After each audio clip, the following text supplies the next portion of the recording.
Assalamualaikum guys, come back with me, kurang sukses. Ya seperti biasa, di sini Mimin akan bahas film yang unik-unik. Film ini berjudul Mesiah tahun 2020. Film ini sangat ditunggu-tunggu di tahun kemarin karena sempat bikin heboh dunia maya. Dalam trailer, film ini menampilkan seorang pria, yang mana pria itu menunjukkan sebuah mukjizat dan memiliki pengikut hampir penduduk seluruh dunia. Oke, siapakah pria ini sebenarnya? Oke, langsung saja genjot ke plotnya.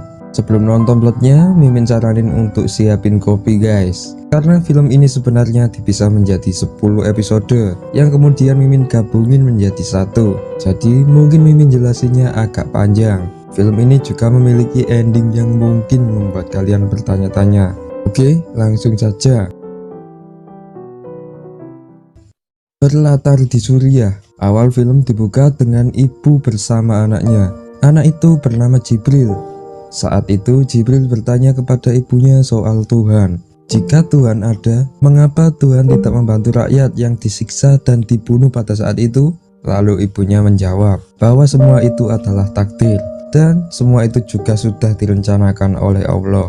Saat Jibril beranjak dewasa, ia mendapati ibunya yang telah tewas tertembak. Pada saat itu hatinya sangat hancur dan mulai ragu dengan agamanya sendiri, yaitu agama Islam. Kemudian Jibril keluar dari dalam puing-puing bangunan. Ia melihat semua penduduk dijaga ketat oleh para tentara Israel. Saat itu para penduduk Suriah sedang memberontak karena akses jalan mereka sudah diblokade oleh tentara Israel selama 80 hari. Di saat itu juga Jibril bertemu temannya, yaitu Samel. Di saat mereka sedang berjalan-jalan, tak sengaja mereka melihat pria misterius yang sedang khutbah di atas bangunan. Pria itu mengatakan bahwa dia adalah utusan Allah. Pria itu juga berdakwah soal agama Islam. Namun para penduduk merasa bahwa dia salah mengutip kitab, dan kemudian penduduk mengamuknya. Pria itu mengatakan bahwa ia ingin menyelamatkan para penduduk yang sedang sengsara saat itu. Di saat bersamaan, tiba-tiba muncul badai pasir raksasa dari barat. Penduduk pun mulai berlindung. Tetapi saat itu para penduduk heran karena pria itu tetap saja melanjutkan ceramahnya. Padahal badai itu sangat dahsyat, sampai-sampai menyapu bersih tentara Israel di perbatasan dan menutupi Suriah selama 1 bulan. Di sisi lain, seorang mata-mata luar negeri dari CIA Amerika bernama Giller melihat sebuah berita, yang mana berita itu menampilkan seorang pria yang sedang memimpin orang-orang Suriah menuju perbatasan Israel. Karena keterkaitan Israel dengan Amerika, Giller tidak tinggal diam. Giller khawatir jika pria itu malah menuntun penduduk Suriah untuk berperang. Hampir seluruh rakyat Suriah mengikuti pria itu dan memanggilnya sebagai Al-Masih. Di sana juga ada Jibril dan Samer yang menjadi pengikutnya juga. Penduduk merasa bahwa pria itu malah menggiring mereka menuju kandang musuh. Seorang kiai mulai ragu juga dengan ceramah yang disampaikannya. Namun pria itu selalu menunjukkan pencerahan dan kebaikan kepada pengikutnya. Di sana Jibril juga terpesona dengan kepiawaiannya. Jibril merasa bahwa pria itu adalah Tuhan yang sesungguhnya. Di tengah perjalanan, pria itu menyuruh untuk mengumpulkan dan mengubur senjata mereka. Semua bingung apa tujuan sebenarnya pria itu membawa mereka. Namun para penduduk tetap mengikutinya. Setelah sampai perbatasan, pria itu menerobos pagar dan tembakan peringatan pun dibunyikan. Pria itu mengatakan bahwa mereka semua hanyalah ingin makanan, bukan berperang. Para tentara Israel heran melihat itu, karena baru pertama kali ini ia melihat seseorang yang memimpin hampir seluruh rakyat Suriah menuju perbatasan dengan menggunakan tangan kosong. Karena curiga, pria itu kemudian diamankan di tahanan Yerusalem. Seorang komandan tentara Israel yang bernama Aviram mencoba untuk menginterogasi pria itu. Aviram bertanya dari mana, mengapa, dan apa tujuan sebenarnya pria itu. Tapi pria itu hanya menjawab dengan satu kata saja, yaitu Tuhan. Aviram kebingungan karena pria itu juga bisa menerawang masalah pribadinya. Karena Aviram malu, Aviram menghentikan interogasi dan menghapus rekaman CCTV saat itu. Di sisi lain, di Texas, Amerika, terdapat wanita pengidap epilepsi. Ia bernama Rebecca. Ayah Rebecca merupakan seorang pendeta di kota itu. Ia bernama Felix. Rebecca mempunyai masalah dengan keluarga yang membuatnya ingin kabur dari rumah. Felix dan istrinya juga kacau saat itu karena masalah keuangan. Di sisi lain, Chiller pergi ke Yerusalem untuk menemui pria itu. Namun setiba di sana ia mendapatkan kabar bahwa tahanan itu kabur. Aviram langsung pergi ke pertemuan rahasia Israel sebagai tersangka. Karena orang terakhir yang bertemu pria itu adalah Aviram. Aviram bingung karena ia merasa tidak melakukan pembebasan pria itu. Tetapi seorang penjaga CCTV bersaksi bahwa Aviram sempat melakukan penghapusan rekaman CCTV saat ia selesai bertemu pria itu. Aviram mulai kebingungan. Ia merasa bahwa dirinya sedang dijebak. Untuk jaminan, Aviram kemudian berjanji untuk menangkap kembali pria itu. Di sisi lain, sudah 2 hari penduduk Suriah menginap di perbatasan. Aksi mereka disorot berbagai awak media. Pemerintah Amerika kemudian menyuruh pihak Israel untuk segera memberikan mereka bantuan makanan bersamaan dengan pencarian pria misterius itu. Saat itu, para penduduk Suriah tahu bahwa pemimpin mereka telah kabur. Mereka langsung bersorak-sorak mendengarnya. Mereka meyakini bahwa Al-Masih akan kembali. Esok harinya, pria itu terlihat sedang berjalan menuju tempat ibadah paling suci di Yerusalem. Para wisatawan mulai tahu bahwa dia adalah buronan. Tetapi pria itu bertingkah seperti tak ada apa-apa dan kemudian ia berceramah di depan masjid. Semua orang di sana mendekati dan mendengarkan ceramah pria itu. Pria itu mengatakan bahwa ia adalah firman Allah dan barang siapa yang mengikutinya, niscaya mereka akan selamat. Semua orang kemudian merekam pria itu. Tak lama kemudian para tentara Israel menyergap tempat itu. Tembakan peringatan pun terdengar. Di saat bersamaan terdapat anak kecil dari Palestina yang tertembak di dadanya. Suasana pun kacau. Orang-orang Palestina mengira bahwa tentara itu telah menembaknya. Para tentara pun kebingungan karena perasaan mereka hanya melepas tembakan ke arah atas. Di sela kekacauan, pria itu menyentuh anak itu dan sekejap lukanya sembuh. Pria itu langsung menghilang entah kemana. Para tentara Israel pun kebingungan mencarinya. Saat itu orang-orang menyaksikan bahwa pria itu membawa mukjizat. Chiller yang sedang di Yerusalem tak sengaja mendengar berita itu. Kemudian ia langsung bergegas pergi ke lokasi kejadian untuk mencari tahu. Ia melihat bahwa Palestina dan Israel mulai berselisih kembali karena penembakan itu. Chiller juga melihat bahwa di setiap sudut tempat itu juga banyak kamera CCTV. Selang beberapa saat pun berita bertebaran bahwa Palestina dan Israel kembali saling bermusuhan. Para penduduk di perbatasan Yerusalem kembali bentrokan. Di sisi lain, pria misterius tersebut viral di YouTube karena mukjizatnya. Banyak yang menyebut pria itu adalah panglima perang akhir zaman. Para ulama Arab pun menanggapi dan memperingatkan untuk tidak terpengaruh dengan pria itu. Di sisi lain, Chiller menemui penjaga monitor CCTV dan menganalisa kejadian itu. Namun ia heran karena ia melihat bahwa tentara Israel itu hanya menembakkan senjatanya ke arah atas 1 kali. Ditambah lagi anak kecil itu berada di tengah kerumunan orang. Jadi mustahil jika anak itu tertembak. Chiller merasa bahwa kejadian itu hanya sandiwara. Ia langsung pergi ke Palestina untuk mencari anak itu. Setiba di sana, Chiller mendapat informasi dari warga bahwa anak itu telah dibawa ke pusat kota. Karena para penduduk yakin bahwa anak itu adalah anak suci yang telah disentuh Tuhan. Mendengar itu, Chiller pun pergi. Karena percuma juga menangkap anak itu. Kejadian mukjizat itu kemudian viral dan menyebar cepat ke penjuru dunia. Media televisi seluruh dunia dipenuhi oleh berita heboh itu. Di Texas, saat malam Rebecca mulai kabur dari rumahnya. Tetapi di tengah perjalanan, ia melihat badai tornado yang menuju kotanya. Felix dan istrinya kebingungan mencari Rebecca. Seluruh penduduk pun masuk ke lubang bawah tanah. Di saat mau menutup pintu lubang, Felix melihat Rebecca yang berdiri tepat di depan badai. Di saat bersamaan, teman Rebecca mencoba merekam momen itu dan tiba-tiba ia terkejut. Di sisi lain, Chiller bersama timnya terkejut melihat postingan yang baru diunggah di Facebook 4 menit yang lalu. Chiller melihat pria itu tiba-tiba berada di kota Texas yang telah tersapu oleh tornado. Ternyata di dalam video itu, pria tersebut telah melakukan mukjizat juga di Texas, yaitu menyelamatkan nyawa Rebecca. Chiller heran, karena pria itu bisa pindah begitu cepat dari Yerusalem ke Texas. Jiller langsung meminta rekannya untuk membekukan postingan itu dan jangan sampai menjadi viral. Di Texas, Felix berterima kasih kepada pria itu karena ia telah menyelamatkan nyawa anaknya. Felix bertanya bagaimana dia bisa melakukan hal itu, karena Felix juga pernah melihatnya di TV bahwa pria itu juga melakukan mukjizat di Yerusalem.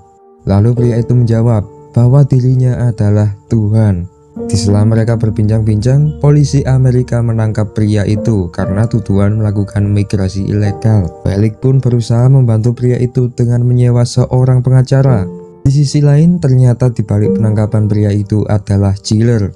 Jiller khawatir jika pria itu bisa memprovokasi penduduk dan melakukan pemberontakan, seperti halnya kejadian-kejadian sebelumnya. Esok harinya, Jiller mencoba menemui pria itu di sel. Ia kemudian mengajukan beberapa pertanyaan kepada pria itu.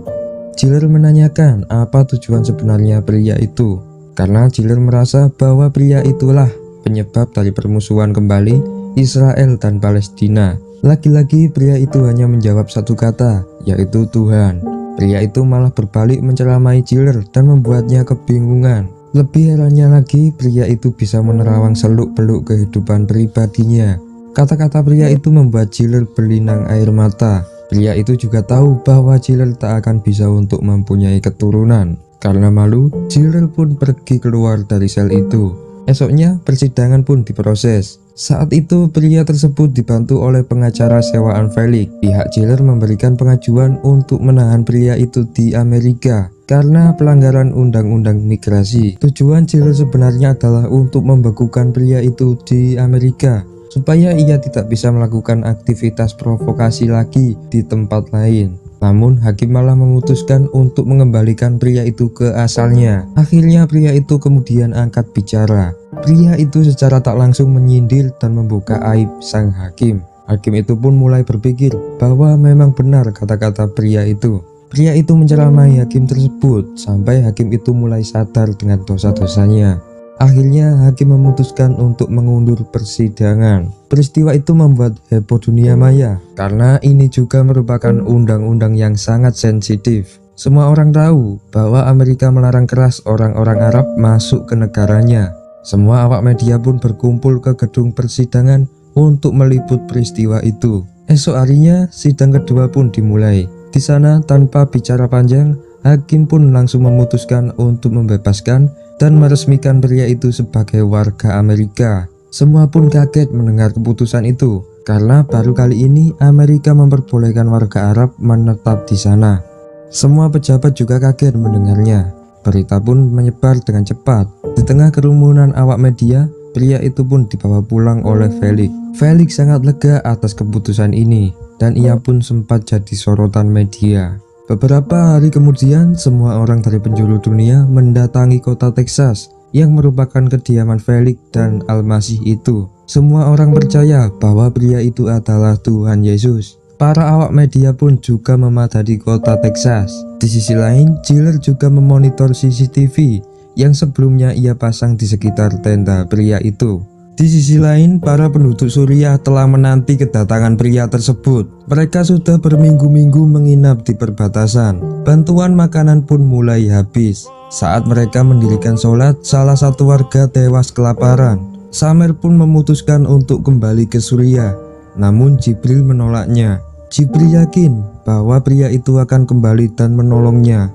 Namun Samer menjelaskan bahwa kenyataannya pria itu telah berubah menjadi Tuhan orang-orang Amerika. Seorang kiai juga menjelaskan bahwa pria itu bukanlah Nabi Isa yang kembali. Mereka akhirnya memutuskan untuk mengungsi di negara terdekat, yaitu Yordania. Namun Jibril tetap saja menunggu pria itu di perbatasan. Samer pun terpaksa harus meninggalkannya karena ia merasa bahwa Jibril telah murtad. Di sisi lain, Aviram pergi ke Amerika dan menyamar di sana. Ia membeli pistol dan kemudian berangkat menuju Texas. Ia mempunyai misi untuk menangkap kembali pria itu. Aviram langsung pergi ke belakang tenda pria itu dan menodongkan pistol. Di saat bersamaan, Jiller melihat kejadian itu dan lari menghampirinya. Namun ketika Aviram akan menembaknya, tiba-tiba ia menjadi ragu dan menggagalkan misinya. Pria itu kemudian pergi meninggalkan Aviram. Jiller kemudian menemui dan memberitahu Aviram bahwa ia juga sedang menyelidiki pria itu. Jiller meminta Aviram untuk membiarkannya, karena Jiller juga ingin mengetahui pria itu lebih dalam. Semakin hari pengunjung semakin padat. Banyak juga orang yang kecewa karena keinginannya tidak terpenuhi. Saat itu Jiller mendapat informasi dari rekannya yang berada di Teheran. Ia mengatakan bahwa pria itu sebenarnya bernama Payam Golshiri yang merupakan orang Teheran. Rekannya itu mendengar bahwa ada seseorang yang mengaku adalah kakaknya. Jiller langsung mencoba menyelidiki tentang hal itu. Esoknya keluarga Rebecca mulai berkemas-kemas karena pria itu memintanya untuk mengikutinya. Ayah Rebecca kemudian mempersiapkan mobilnya dan memulai perjalanan tanpa tujuan. Ribuan mobil pun mengikuti mereka. Di tengah perjalanan, ribuan orang di pinggir jalan bersorak-sorak Al-Masih. Kendaraan yang mengikutinya pun semakin banyak. Saat itu Rebecca terus-menerus memfoto wajah pria itu dan menguploadnya di Instagram dengan hashtag Al-Masih. Ia kaget karena tiba-tiba followersnya meledak sampai 700.000 pengikut setiap menitnya. Rebecca tak menyadarinya bahwa postingannya itu sampai menyebar di media TV global. Semua orang tahu bahwa pria itu sedang menuju Washington DC. Di sana puluhan ribu kendaraan terparkir di depan Gedung Putih dan berita pun secara live tersebar di seluruh dunia. Di sana hampir seluruh penduduk Washington mengikutinya. Akhirnya mereka sampai dan semua orang mulai mengikuti pria itu. Pria tersebut kemudian berhenti di depan kolam dan kemudian mulai berkhotbah. Pria itu mengatakan bahwa saat ini Tuhan ada di hadapan mereka. Pria itu kemudian melakukan mukjizat dengan berjalan di atas kolam. Sontak warga terkagum melihatnya. Semua orang merekam dan meliput kejadian itu. Mereka percaya bahwa ia adalah benar-benar Tuhan. Di sisi lain, Jibril mulai lelah dengan hidupnya.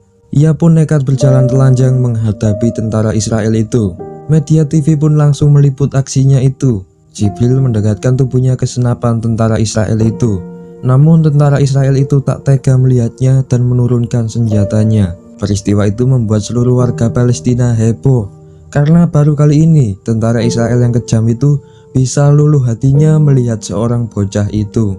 Jibril pun menjadi sorotan warga Palestina dan ia pun langsung dibawa ke pusat pemerintahan Palestina. Di sisi lain, di Yordania, Samer menginap di sebuah pondok yang mewah. Samer juga dilayani dengan sangat baik di sana. Di sana, Samer dididik oleh seorang guru yang piawai. Di sisi lain, Jiller berhasil mendapatkan beberapa informasi tentang pria itu dan kemudian menunjukkannya kepada Menteri Presiden Amerika. Namun, data-data yang dimiliki Jiller tersebut masih tergolong asumsi. Menteri pun menolak info itu dan menyuruh Jiller untuk mencari bukti nyata. Di Washington, keluarga Rebecca pun mendadak kaya raya sejak kehadiran pria itu. Ia membeli sebuah hotel khusus untuk pria yang dianggapnya Tuhan itu. Tempatnya pun tak pernah sepi oleh media televisi.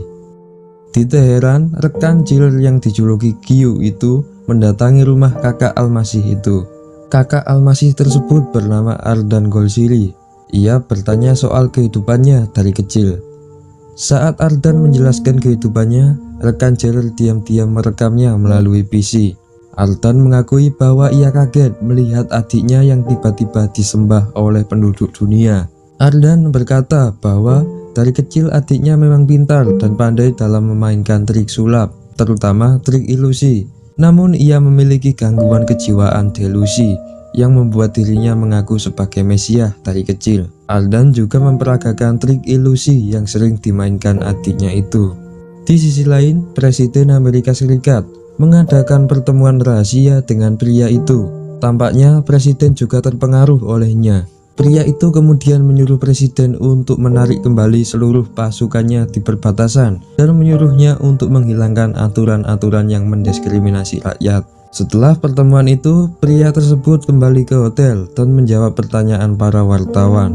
Pria itu juga memberitahu bahwa tadi malam ia mengadakan pertemuan dengan Presiden. Sontak semua wartawan kaget dan semua orang semakin percaya bahwa pria itu adalah benar Isa Al-Masih. Di Palestina, Jibril menjadi sorotan rakyat. Dia diminta untuk mendeklarasikan perdamaian antara Israel dan Palestina. Namun ia merasa ragu mengatakannya karena ia memang demam panggung. Di sisi lain juga, Jailer berhasil mengumpulkan bukti dan fakta tentang pria itu. Nama asli pria itu adalah Payam Golchiri, pengidap gangguan jiwa delusi dan sempat masuk rumah sakit jiwa selama 6 bulan. Jailer kemudian menemuinya dan memberitahunya bahwa semua ini akan terungkap.